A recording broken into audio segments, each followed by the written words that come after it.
Muito bom dia, chegando com as primeiras informações do Fluminense nesta quinta, dias agitados. Aliás, dezembro promete ser muito agitado no Fluminense, o mercado tá quente. Ontem a gente teve a novidade do interesse do Fluminense no atacante Richarlison do Tottenham, que poderia voltar para casa, mas parece que nem bem o negócio começou e já melou. Eu vou explicar para vocês, vou trazer uma atualização aqui geral sobre o caso Richarlison e vamos falar sobre outros jogadores do elenco que estão na Berlinda.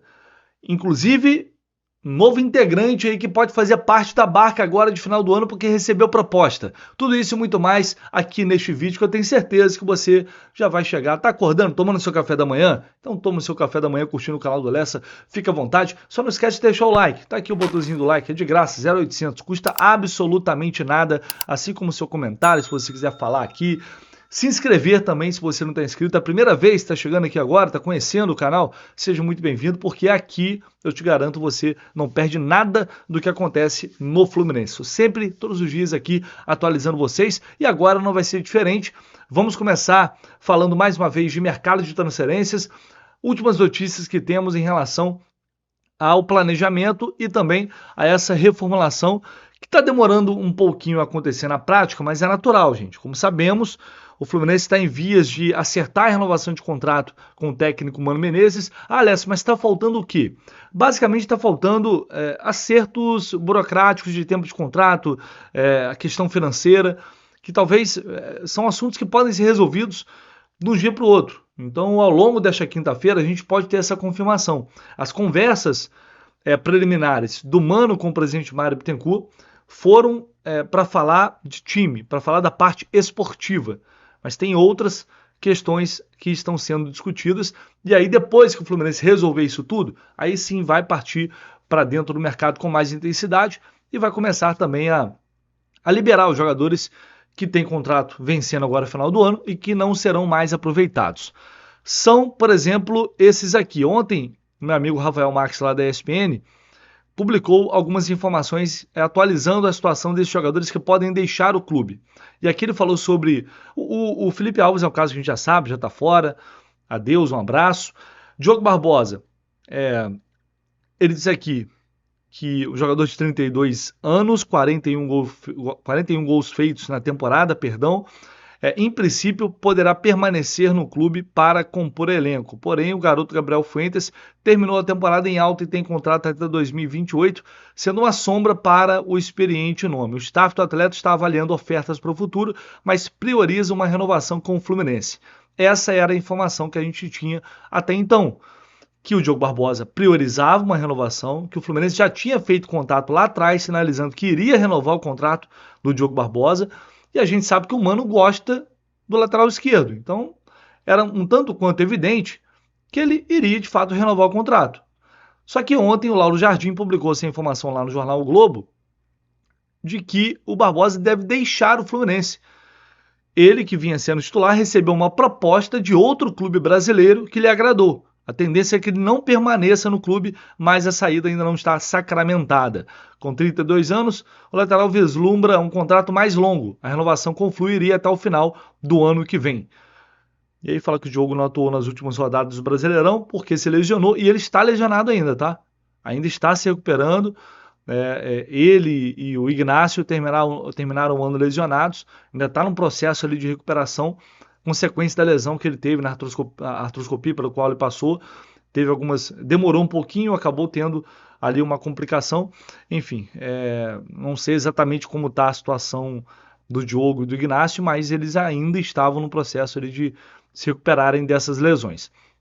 Bom, o Diogo, para mim, é um jogador que, quando a gente tinha o Marcelo titular e o Diogo Barbosa como opção no banco de reservas, eu acho que, se não todo mundo, grande parte da torcida achava que era um reserva ok. A questão é que quando ele vira titular e o Diogo Barbosa passa a ser o seu lateral titular, aí você começa a ter problemas, né? Porque ele é um jogador que oscila muito, é um jogador que faz alguns bons jogos, depois faz jogos muito ruins. E isso, obviamente, acaba afetando a imagem dele. E depois o Fuentes, que demorou a engrenar, apareceu e fez bons jogos nessa reta final, 2 jogos muito bons contra Cuiabá e Palmeiras e deixou uma impressão super positiva. Então, se tem uma proposta para o Diogo Barbosa, eu espero que a diretoria do Fluminense libere o Diogo Barbosa. É claro, vai ter que ir ao mercado e vai ter que ter competência para trazer um bom jogador para a posição, que não é fácil. Não é simples a condição de um time que não tem muito o que investir. Vai ter que buscar, num clube talvez de menor investimento, ou numa situação favorável, numa oportunidade de mercado, trazer um jogador para disputar a posição com o Fuentes. Mas o Diogo não é, para mim, não é o tipo de jogador que vale a pena você fazer um esforço para renovar o contrato, caso ele tenha uma proposta. Se for esse o caso, abraço para o Diogo Barbosa, mas aí o Fluminense vai ter que se mexer. É mais uma posição que vai ter que contratar se realmente ele deixar o elenco. Não acho, para reserva, não acho o jogador muito ruim, desde que você tenha um bom titular. Né? No caso, antes era o Marcelo, agora o Fuentes, que deixou uma impressão positiva, mas a gente não sabe como é que vai ser ao longo de toda uma temporada. E aí, voltando aqui à matéria da ESPN, lá do Rafael Marques, ele colocou o seguinte: sobre Manuel, o clube debate internamente a permanência do zagueiro. É um jogador de 34 anos que teve uma lesão séria em 24 e caiu de rendimento no segundo semestre. Caso haja uma oferta por parte do Fluminense, deverá ser de apenas um ano com cláusulas de produtividade. A situação do Manuel até o momento é indefinida. A informação que eu tenho é que até o Fluminense até agora não fez contato para buscar uma renovação. E o jogador, seu staff, estão ali no aguardo, esperando. E se ele não for continuar, vai seguir a vida dele, vai buscar um novo clube. Mas o desejo do Manuel é seguir no Fluminense. Isso é um fato. Agora vai depender do próprio técnico Mano Menezes, se ele vai querer continuar. O Manuel foi capitão do Cruzeiro com o Mano. Na época o Mano estava no Cruzeiro, então o Mano conhece muito bem o jogador. Acho que o Mano vai ter um papel importante nessa decisão, mas hoje a tendência da diretoria é não renovar o contrato do Manuel. E o Felipe Melo está viajando, está na Turquia, mas o empresário dele iniciou conversas com o Fluminense. O atleta quer permanecer até a disputa do Mundial de Clubes, a gente já sabia, já imaginava isso, e tem a seu favor a ponte com a diretoria e o fato de ter 2 filhos na base do Fluminense. Pesam contra alguns atritos com o Mano Menezes. Eu digo para vocês, se o Mano renovar o contrato, o Felipe Melo não vai ficar no clube. É um dos pontos que o Mano vai bater bastante. A não ser que o Mário Bittencourt chegue e banque a permanência do Felipe Melo, contra a própria vontade do Mano. O que eu acho que beira a loucura, e eu espero que isso não aconteça. Não faz o menor sentido. O Felipe Melo, para mim, foi importante em alguns momentos, mas não teve um bom comportamento nessa reta final de ano, não teve. Perdeu espaço, perdeu um pouco da autoridade no vestiário. Eu tenho que dividir, na verdade, essa autoridade. Não teve, a partir dali, um bom comportamento, algo que foi apontado pela própria comissão técnica e que desagradou bastante o Mano Menezes. Então, o Mano renovando, acho muito, muito improvável que o Felipe Melo permaneça. Ele não deve ter o contrato renovado. Bom, bora atualizar então o caso Richarlison. Tem um vídeo aqui de ontem à tarde no canal do Lessa, trazendo toda a informação, a notícia que foi publicada inicialmente pelo GE, e depois a gente teve algumas atualizações em relação a isso, porque a princípio era um interesse ainda primário do Fluminense na contratação do Richarlison, e o clube teria feito já um primeiro contato com o jogador para tentar viabilizar um possível negócio e saber das condições, enfim, ter uma noção melhor de que modelo de negócio o Fluminense poderia seguir. Aquela primeira abordagem categórica, até para ouvir se o jogador tem interesse de vir ou não.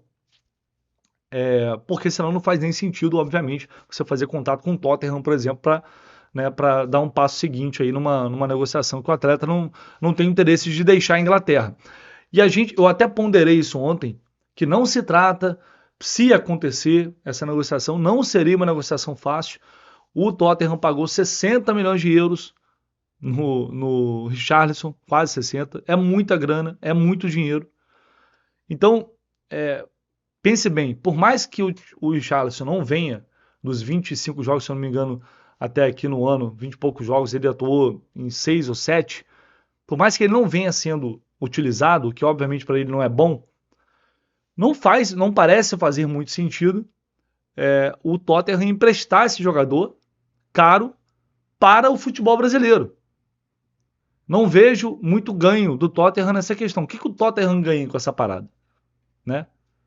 É como, sei lá, o Fluminense pega aí o seu melhor jogador, vamos pegar o John Arias, aí o Fluminense vai emprestar o John Arias pro Júnior Barranquilla, da Colômbia. Vamos supor que o John Arias entrou em uma fase, tá no banco, aí vai prestar o John Arias. Só para citar um exemplo aqui, porque o Richarlison é diferente, porque o Richarlison não é hoje o principal jogador do Tottenham, tanto que está sendo reserva. Mas é um negócio que não faz muito sentido. A única coisa que eu poderia imaginar, o Richarlison não está bem, não está bem emocionalmente, está abalado. Se bem que a namorada dele tá grávida, ele anunciou isso ontem, se eu não me engano. Então tem toda essa questão de talvez a namorada ter vontade de ter o filho aqui no Brasil, perto da família. Foi algo até foi citado como possibilidade pelo Caio Blois, que trouxe ontem umas atualizações em relação a isso, dizendo que o Fluminense pretendia fazer uma proposta de empréstimo, porque, obviamente, só com esse valor de negócio, só empréstimo, não tem como comprar. E esse empréstimo teria uma opção de compra fixada no contrato, que não faz o menor sentido também, porque, peraí, né, o Fluminense vai comprar o Richarlison? Comprou o Marquinhos, pô. Também não, assim, só para constar lá em contrato, mas beleza. Eu acho que é o único modelo que seria viável de fato. E mesmo assim, o Richarlison, foi o que eu falei ontem, teria que fazer muita força para isso. Teria que querer muito e convencer o Tottenham a deixar. E aí o Caio citou que ele poderia, aqui no Brasil, estar perto da família, né, que seria um atrativo, que se ele vier para o Brasil, ele viria para o Fluminense, enfim. Só que aí, um pouco depois,